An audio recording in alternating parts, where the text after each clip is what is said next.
Bonjour à tous. Je vous emmène avec moi retrouver Marie-Laure qui va nous parler de sa pratique de la sophrothérapie.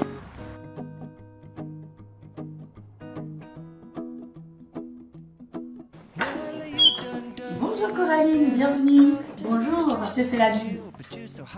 Voilà, donc c'est ici que je reçois mes clientes. C'est très sympa, Dans cette pièce thérapie. ça me plaît. On va faire le petit reportage, j'ai hâte, j'ai plein de choses à te raconter. Ouais, j'ai hâte de tout savoir. Donc Marie-Laure, est-ce que tu pourrais juste te présenter et présenter ton parcours? Alors, je suis Marie-Laure, j'ai 30 ans, je suis sophrologue, sophrothérapeute et praticienne Reiki. Alors, brièvement, mon parcours se situe essentiellement dans l'échange, le contact avec l'autre. Un parcours essentiellement tourné dans le secteur du social, que ce soit avec les personnes en réinsertion, en difficulté sociale et familiale, le monde du handicap ou bien aussi le monde des seniors. Et puis finalement, je me suis tournée vers tout ce qui concerne un peu les techniques alternatives au fur et à mesure, notamment par une première lecture que j'ai faite quand j'étais beaucoup plus jeune. C'est ma sœur qui m'a offert ce livre qui est, je pense, une bible pour beaucoup d'entre nous, qui s'appelle L'Alchimiste de Paulo Coelho. Je pense que tu connais, ce livre aussi. Et c'est vrai qu'en le lisant, ça a attisé ma curiosité un peu sur le sens de la vie, etc. Donc j'ai commencé à m'intéresser un petit peu à ces domaines. J'ai fait des salons, j'ai assisté à des conférences. Moi-même, j'ai testé sur moi des techniques comme les constellations familiales, de l'hypnose régressive, j'ai fait de la lithothérapie, du shiatsu, etc. Et puis finalement, c'est en 2014-2015 que j'ai eu envie de me former, de pousser ça un peu plus loin. Donc de me former sur Chambéry dans le domaine de la sophrologie, de la sophrothérapie et de la programmation neurolinguistique. Et puis c'est l'année d'après, en 2016, que je me suis formée en Reiki. Alors pour la petite histoire, j'ai toujours été fascinée par la culture asiatique. Et lors d'un salon bien-être, j'ai rencontré une rencontre fortuite, voilà, un rendez-vous sur le chemin. J'ai rencontré la personne qui est devenue mon maître Reiki et qui m'a formée au premier degré. Donc voilà, en 2016, sur Strasbourg. Et puis entre-temps, avant de monter mon entreprise, j'ai vraiment eu le besoin de prendre le temps d'intégrer, de clarifier vraiment toutes les connaissances, tous les savoirs, toutes les techniques que j'avais vues de 2014 du coup à 2016, pour pouvoir vraiment me les approprier et puis faire un peu avec tout ça ma propre vinaigrette pour pouvoir après l'appliquer dans mon accompagnement. Et puis là, ça fait quoi, un peu plus d'un an, en 2017, que j'ai monté mon entreprise. Voilà, pour mon parcours. Très bien. Et donc la sophrothérapie, c'est ça? Du coup, comment tu présenterais, toi, la sophrothérapie? Alors moi, je pratique un accompagnement qui est basé sur orienté thérapie brève, orienté solution. C'est-à-dire que je vais beaucoup plus être sur le comment faire que le pourquoi. Alors évidemment, on va aller voir pourquoi il y a tel et tel blocage, pourquoi telle et telle souffrance, d'où ça vient. Mais après, on ne reste pas focalisé sur ça. On va surtout aller sur comment on fait aujourd'hui pour vivre mieux avec ces problématiques et pour les dépasser. Donc l'idée, c'est que moi, je vais transmettre des outils simples et pratiques que les personnes vont pouvoir utiliser dans leur quotidien, chez elles, quand elles seront face à une situation un petit peu embêtante, encombrante.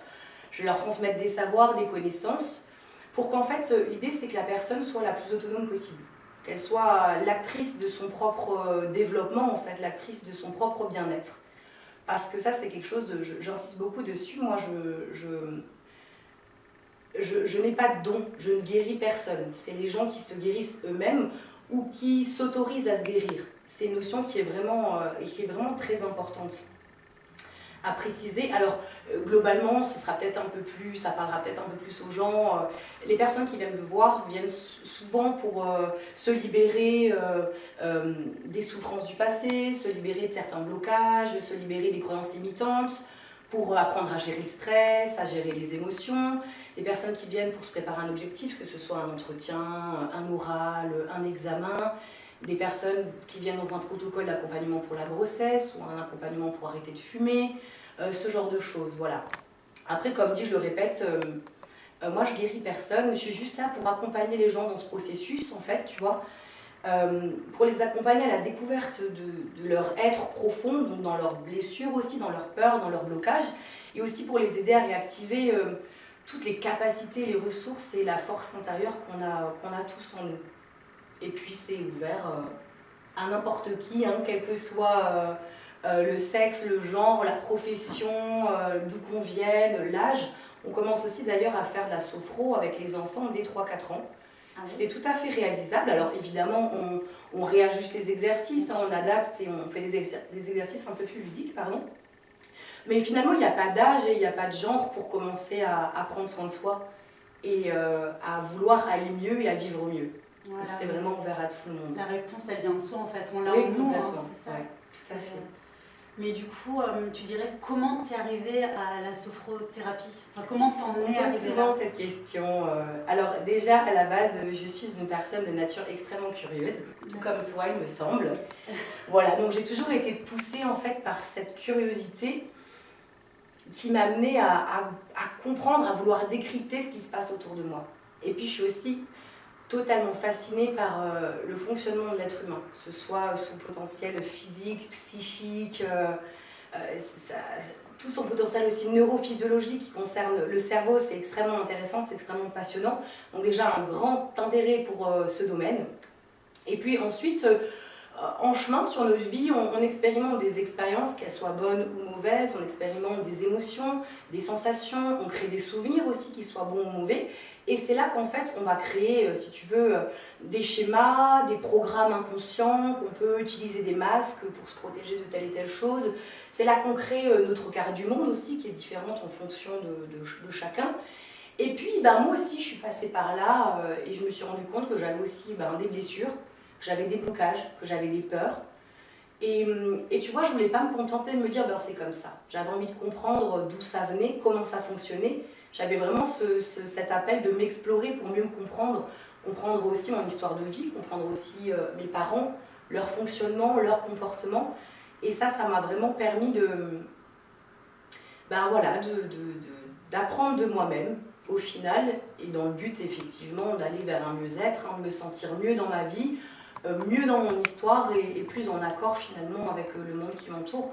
Donc c'est vraiment parti de quelque chose de très personnel. Et puis après, au fur et à mesure, en fait, l'idée d'accompagner les autres dans ce cheminement s'est fait vraiment petit à petit, presque de façon automatique. Et puis, j'ai envie aussi de faire une petite parenthèse sur ça, c'est qu'aujourd'hui, je constate qu'on est vraiment dans une société où ça devient super difficile de trouver sa place. C'est une société qui va très vite, qui est très écrasante, où tout ce qui est le chiffre, la concurrence, le résultat, c'est beaucoup mis en avant. Et je remarque en observant autour de moi, en écoutant ce qui se passe, que les gens disent, que les gens ont vraiment ce besoin de revenir à des choses plus essentielles, en fait, tu vois, de retrouver un peu plus d'harmonie, un peu plus de sens dans leur vie, de trouver un peu leur place. Et du coup, je ne sais pas si tu as remarqué un petit peu en ce moment autour de nous, on est vraiment en train de se libérer des carcans,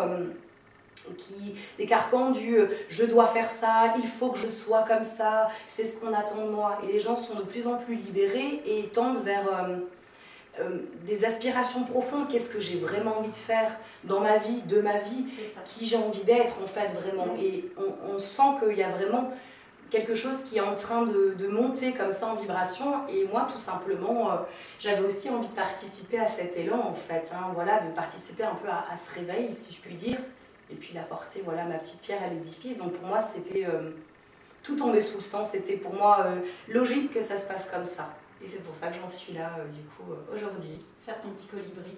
Exactement, tout à fait, exactement. Est-ce que ça a été une thérapie pour toi de faire cette formation Absolument. D'accord. Absolument, tout à fait. Vraiment, cette formation, elle marque un avant et un après, moi, dans mon évolution.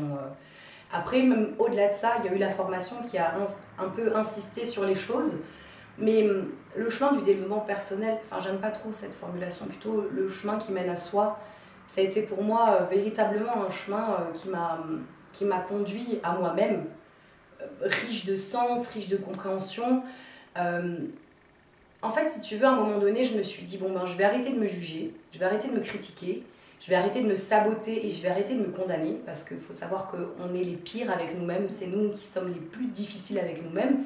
Et là, je me suis dit, c'est un peu une image, tu vois, je me suis pris le temps de passer du temps avec moi, je me suis assise à côté de moi, je me suis prise la main, je me suis observée, je me suis écoutée, j'ai appris à me connaître, à voir comment je fonctionnais, et du coup, j'ai appris à m'accepter Et j'ai appris à m'aimer aussi comme ça. Donc c'est vrai que ça a été véritablement très riche en connaissance de moi-même.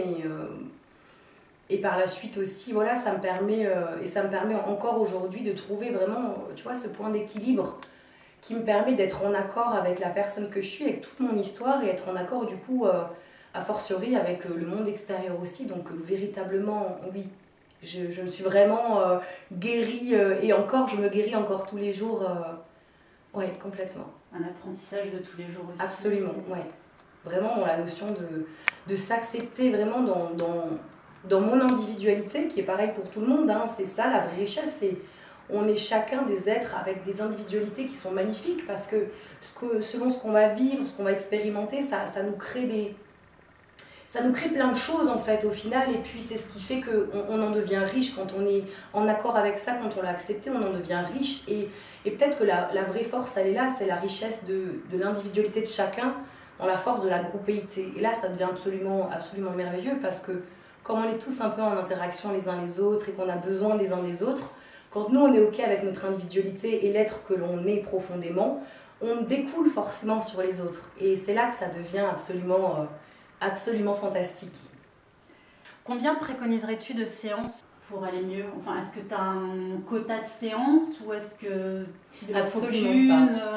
D'accord. Absolument pas, pas du tout. Moi, je suis complètement dans la notion justement du petit colibri, à savoir que chacun fait sa part. C'est-à-dire que moi, je vais donc donner des outils, des connaissances, des savoirs. Après, libre aux gens de pratiquer, d'appliquer, d'approfondir ou pas, en fonction de comment ils sentent les choses.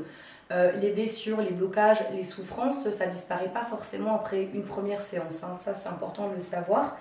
Ça va dépendre de beaucoup de facteurs, comme par exemple la motivation, l'investissement, les raisons pour lesquelles la personne vient nous voir. Après, comme on l'a vu tout à l'heure, un peu quand on parlait de la société dans laquelle on vit, ce côté écrasant crée une forme d'impatience. Donc aujourd'hui, les gens ont envie d'aller vite, ils veulent que ce soit rapide, ils veulent vite une solution, ils veulent vite un résultat immédiat. Et ça ne se passe pas comme ça. Donc voilà, c'est important de savoir aussi qu'il y a un temps d'intégration qui est nécessaire pour que les 3 niveaux de l'être ils soient en accord, et pour qu'ils puissent avoir un vrai changement dans le comportement et dans le quotidien. Il y a aussi des fois un décalage entre ce qu'on veut obtenir, notre objectif, et la prise de conscience au niveau de notre inconscient. Donc tout ça, c'est un processus qui peut demander du temps. Et puis après, j'ai aussi envie de te dire que le chemin qui mène à soi, c'est un chemin sur lequel il est bon de faire preuve de patience, et justement de prendre son temps, le temps de se découvrir, le temps d'aller se connaître, le temps de s'accepter, de guérir. Tout ça, ça ne se fait pas en un jour. C'est comme toutes les grandes ascensions, au final, elles se font étape par étape. Et ici, c'est exactement pareil, hein, pour la découverte de soi et aller vers le mieux-être, c'est exactement pareil. Donc, prendre le temps, de passer du temps avec soi, d'être présente à soi-même, le temps de la compréhension, le temps de l'intégration des choses, tout ça, c'est assez capital. Donc, non, je ne peux pas te dire comme ça combien de séances, ça va vraiment dépendre de facteurs qui sont indépendamment de moi au final, hein, qui dépendent vraiment de la personne, de son ouverture et de son évolution. D'accord. J'ai vu sur ton site que tu proposais du Reiki. Donc, est-ce que tu pourrais nous expliquer un petit peu ce que c'est?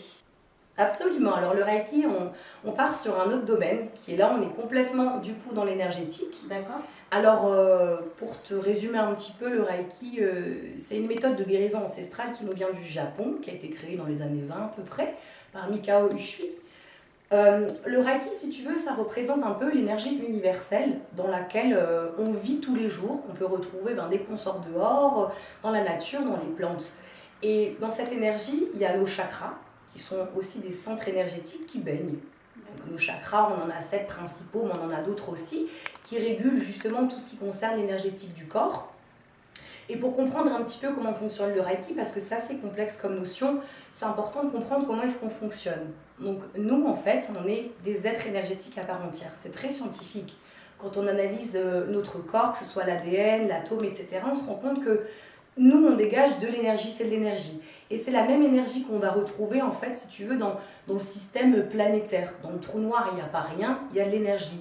Et nous, on fonctionne en interaction avec l'énergie qu'on peut retrouver justement autour de nous, dans l'univers au final, hein, et en interaction aussi avec l'énergie qu'on dégage les uns les autres. Donc en fait, on est comme une petite musique. C'est-à-dire qu'on va dégager des fréquences énergétiques qui sont soit hautes, soit basses.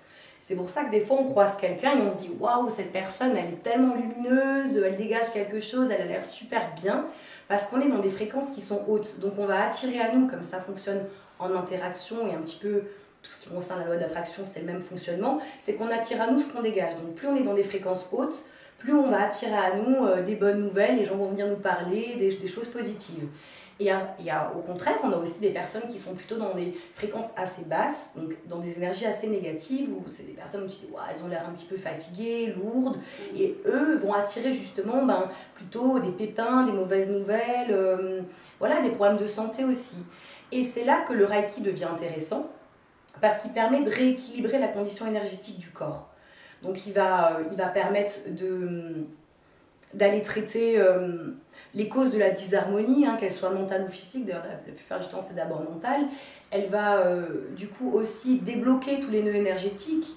Elle va permettre aussi de rééquilibrer notre condition naturelle d'immunité et d'auto-guérison, hein, parce que c'est une capacité qu'on a dans le fonctionnement de l'être humain. C'est un peu de restructurer du coup l'être de façon énergétique. Donc le Reiki est très utile à ce moment-là parce qu'il permet, si tu veux, de nettoyer le corps de toutes ces fréquences basses, de toutes ces énergies négatives qu'on a accumulées avec telle et telle chose dans notre vie. Du coup, il devient très utile à ce moment-là. Après, je précise quand même que le Reiki, ce n'est pas du tout une technique de médecine, hein. Ce n'est pas un traitement médical, hein. Ça ne permet pas de poser des diagnostics, absolument, tout à fait.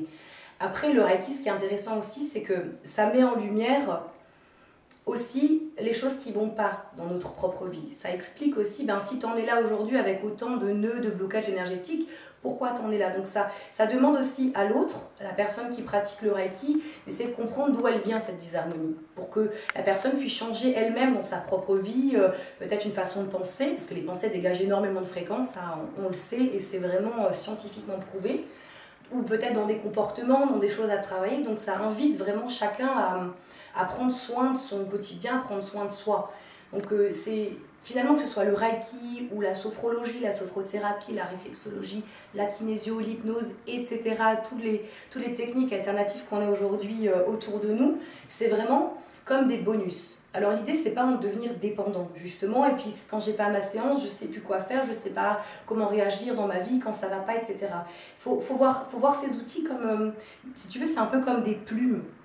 Alors nous, on va apprendre aux gens à créer des ailes avec ces plumes, à utiliser ces ailes, et puis après, c'est les gens qui, hop, ils décident de s'envoler avec ou pas. C'est vraiment l'idée voilà, de nous aider à se sentir mieux dans notre corps, être dans des énergies plus hautes, dans des énergies plus positives pour au final voilà, se sentir mieux et puis apprendre petit à petit par nous-mêmes à régler, à réguler tout ça, toutes ces causes de disharmonie, etc. par nous-mêmes. Maintenant, si j'ai envie de plus lâcher prise dans ma vie, qu'est-ce que tu pourrais me conseiller ? Alors effectivement, le lâcher prise, c'est une notion qui est assez fondamentale et tout le monde veut lâcher prise aujourd'hui, mais tout le monde se demande comment on fait pour lâcher prise, effectivement. Pour moi, en fait, le lâcher prise, c'est simplement prendre du temps avec soi, être présente à soi-même pleinement. Et du coup, le lâcher prise, on peut arriver à accéder à cette notion, par exemple par le biais de la respiration. La respiration nous permet de nous centrer, d'aller dans notre fort intérieur et de prendre le temps de s'écouter. Et finalement, quand on prend le temps vraiment d'être présent à soi-même, tout l'extérieur autour n'existe plus. Donc c'est ça en fait finalement, lâcher prise, c'est juste passer du temps avec soi. Et voilà, apprendre à s'écouter. Effectivement, la respiration est un outil vraiment excellent pour s'entraîner à ça et puis voilà, se canaliser et se centrer. Apprendre à respirer, donc, c'est ça ? Absolument. La respiration, la relaxation dynamique sont fort recommandées pour... ouais. Et on peut venir te voir justement si on veut apprendre Absolument. à respirer, Absolument. réapprendre à respirer. Absolument, il y a des personnes qui viennent juste pour expérimenter justement cette sensation de relaxation dans le corps, apprendre à bien respirer parce que la respiration permet aussi d'apprendre à réguler les émotions, à gérer le stress, donc c'est vraiment fondamental. Hein. C'est la base d'ailleurs de toutes les techniques alternatives, c'est la respiration. Donc c'est la base de tout. Et en même temps, c'est la base aussi de nous-mêmes puisque si on ne respirerait pas, on ne pourrait pas vivre. On serait pas là. Donc vive la respiration. Exactement. Merci beaucoup Marie-Laure pour ton accueil, de nous avoir expliqué plus en profondeur ce que c'était que la sophro. Avec plaisir, et puis merci à toi d'avoir pris le temps de venir découvrir ce que je pratique. C'est toujours un plaisir de te voir et de discuter avec toi. D'apprendre des choses,